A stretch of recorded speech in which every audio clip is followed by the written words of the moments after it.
CM ಸಿದ್ದರಾಮಯ್ಯಗೆ MUDA ಪ್ರಕರಣ ತಂದ ಸಂಕಷ್ಟ. ಮೂಡಾ ಕೇಸ್ ಸಿಬಿಐ ತನಿಖೆ ಬಗ್ಗೆ ಇಂದು ಹೈಕೋರ್ಟ್ ತೀರ್ಪು. ರಾಜಕೀಯ ಇತಿಹಾಸದಲ್ಲಿ ಮೊದಲ ಸಲ ಸಿಬಿಐ ಟೆನ್ಷನ್ ಎದುರಾಗಿದೆ. ಮೂಡಾ ಪ್ರಕರಣ ಸಿಬಿಐಗೆ ಕೊಡ್ಬೇಕಾ ಬೇಡವಾ?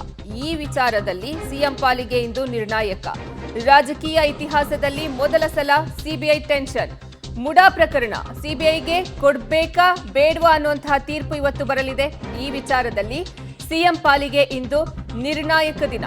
ರಾಜಕೀಯ ಜೀವನದಲ್ಲಿ ಇದೇ ಮೊದಲ ಬಾರಿಗೆ ಅವರು ಸಿಬಿಐ ಟೆನ್ಷನ್ ಅನ್ನು ಎದುರಿಸ್ತಾ ಇದ್ದಾರೆ. ಈ ಹಿಂದೆಯೂ ಸಿಎಂ ವಿರುದ್ಧ ಕೆಲ ದೂರು ದಾಖಲಾಗಿದ್ವು. ಆದರೆ ಮೂಡಾ ಕೇಸ್ ಲೋಕ ದಾಟಿ ಇಡಿ ಅಂಗಳಕ್ಕೂ ಸಹ ಹೋಗಿದೆ.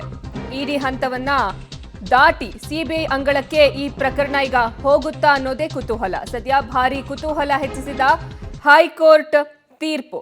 ಸಿಎಂ ಸಿದ್ದರಾಮಯ್ಯಗೆ ಈಗ ಮೂಡಾ ಪ್ರಕರಣ ಸಂಕಷ್ಟವನ್ನ ತಂದೊಡ್ಡಿದೆ. ಮೂಡಾ ಕೇಸ್ ಸಿಬಿಐ ತನಿಖೆ ಬಗ್ಗೆ ಇಂದು ಹೈಕೋರ್ಟ್ ತೀರ್ಪನ್ನ ನೀಡಲಿದೆ. ರಾಜಕೀಯ ಇತಿಹಾಸದಲ್ಲಿ ಮೊದಲ ಬಾರಿಗೆ ಸಿಬಿಐ ಟೆನ್ಷನ್ ಶುರುವಾಗಿದೆ. ಮೂಡಾ ಪ್ರಕರಣ ಸಿಬಿಐಗೆ ಕೊಡಬೇಕಾ ಬೇಡವಾ ಅನ್ನುವಂತಹ ತೀರ್ಪು ಇವತ್ತು ಬರಲಿದೆ. ಈ ವಿಚಾರದಲ್ಲಿ ಸಿಎಂ ಪಾಲಿಗೆ ಇಂದು ನಿರ್ಣಾಯಕ ದಿನ ಆಗಿದೆ. ರಾಜಕೀಯ ಜೀವನದಲ್ಲಿ ಇದೇ ಮೊದಲ ಬಾರಿಗೆ ಸಿಬಿಐ ಟೆನ್ಷನ್ ಶುರುವಾಗಿದೆ. ಈ ಹಿಂದೆಯೂ ಸಿಎಂ ವಿರುದ್ಧ ಕೆಲ ದೂರು ದಾಖಲಾಗಿದ್ವು. ಲೋಕಾಯುಕ್ತ ಹಾಗೂ ಎಸಿಬಿ ಮಟ್ಟದಲ್ಲಿ ಈ ದೂರು ದಾಖಲಾಗಿತ್ತು. ಆದರೆ ಮೂಡಾ ಕೇಸ್ ಲೋಕ ದಾಟಿ ಈಗ ಇಡಿ ಅಂಗಳಕ್ಕೂ ಸಹ ಹೋಗಿರೋದು. ಇಡಿ ಹಂತವನ್ನ ದಾಟಿ ಸಿಬಿಐ ಅಂಗಳಕ್ಕೆ ಪ್ರಕರಣ ಹೋಗುತ್ತಾ ಸದ್ಯ ಹೈಕೋರ್ಟ್ನ ತೀರ್ಪು ಭಾರಿ ಕುತೂಹಲವನ್ನ ಮೂಡಿಸಿದೆ.